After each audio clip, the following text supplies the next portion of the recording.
Sunday's demonstration drew thousands of pro-democracy supporters onto the streets. And their message was clear. The protesters weren't fazed by pro-Beijing supporters.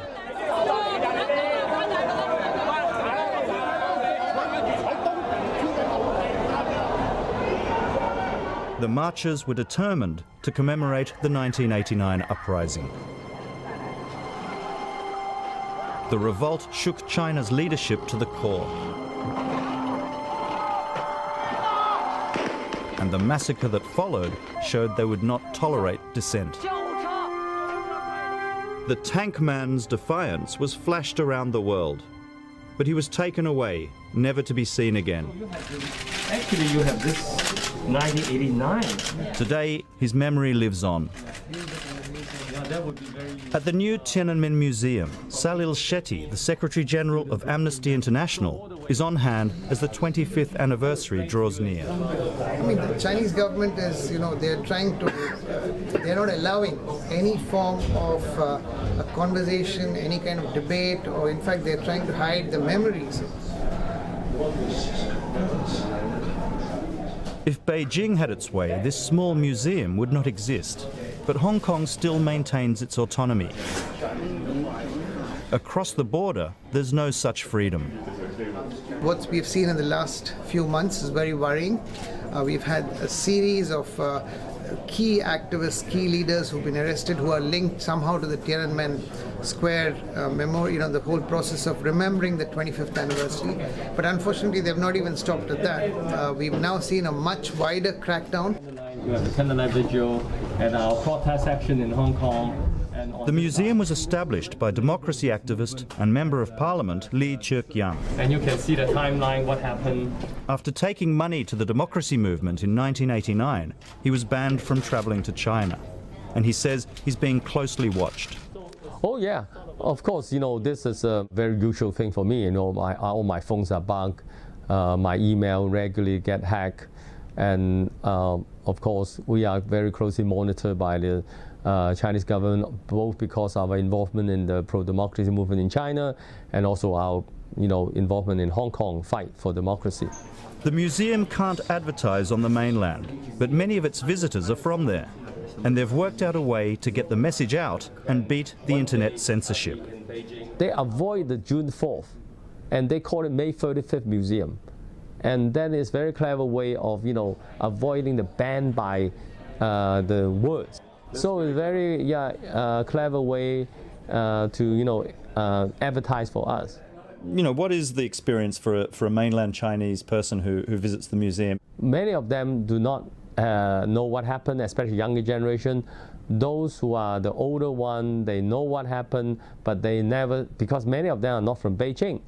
So they never really know what happened in Beijing. And they are shocked by learning what happened. The museum is tucked away on this street.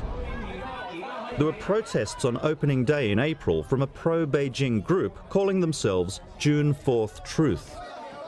And spokesman Arthur Lee is no fan. 所得到嘅資訊咧，主要都係從一啲報章啊、電視，或者係從一個我哋叫做支聯會嘅團體嗰度得到一啲嘅資訊翻嚟。嗱，基本上我哋認為咧，六四事件在佢手中咧，只係一個工具。佢係希望利用呢個工具咧，企圖去推翻而家中國現有嘅政權。But Mr. Lee says their protest reflects a growing concern for Hong Kong. When you look at Hong Kong, you can feel an atmosphere of very much people want to please China, especially if you have monetary interests in pleasing China. So the self-censorship arises from a very much of self-interest. Say businessmen, they are all pro-China. It's gradual strangling of the freedom that we had.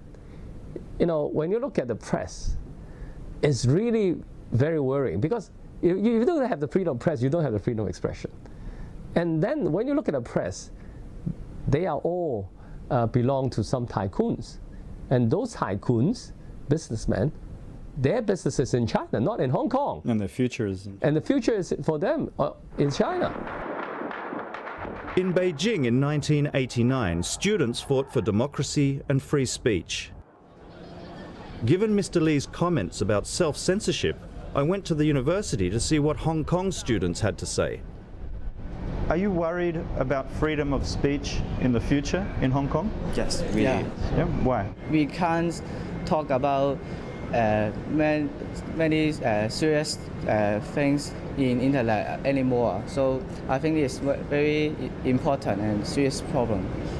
When I look over the newspapers, there's some sort of censorship. It's very shocking for us as a Hong Kong people that the freedom of express is being eroded so rapidly. Do you feel like you're completely free to say whatever you want in Hong Kong? Now, I think yes, but I can't say in the future. Maybe this camera or this video, some people see in the China, and then they will find me, and then I will be dangerous. But is it a real concern, or are you just joking? 50-50, yeah.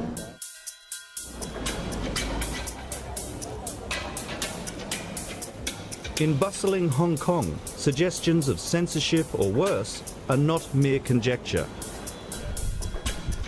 This city has long had a thriving free press, but it's not just the students who say this democratic space is now under threat. Journalists are still reeling from a savage attack on one of their senior colleagues, Kevin Lau, editor-in-chief of the Ming Pao Daily, known for its fearless reporting. Hong Kong is also a law-abiding city, and that's why we strongly condemn this savage act on Mr. Kevin Lau this morning. The attack in late February brought thousands of media workers onto the street. Their banner read, "They can't kill us all." One of the protesters was Claudia Mo, who spent over 2 decades as a journalist.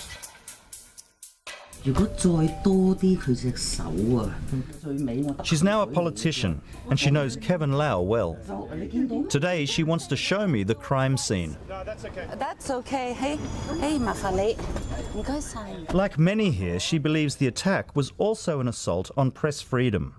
It's absolutely under threat, but the self-censorship is not just creeping in, it is becoming very blatant.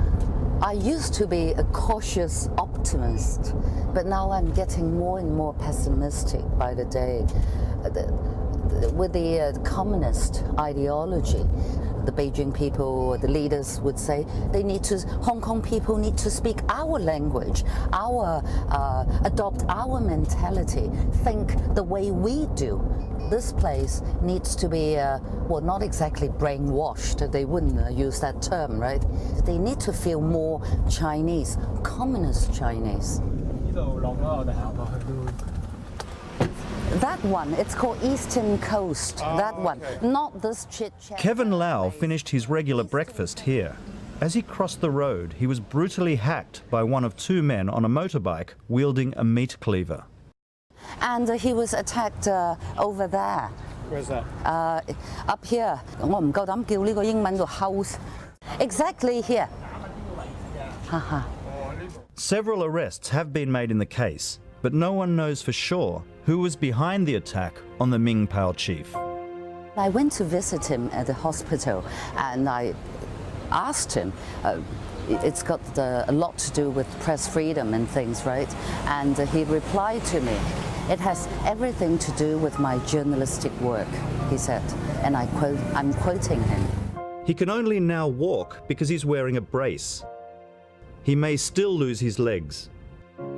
His newspaper had riled many people in power, and he was investigating the so-called princelings, the children of past and present Communist Party leaders who have amassed a fortune.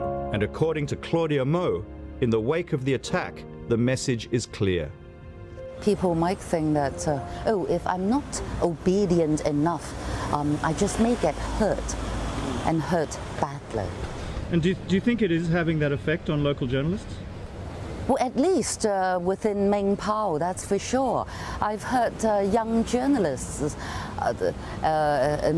from that newsroom saying that they're actually even terrified at the sight of a motorcycle.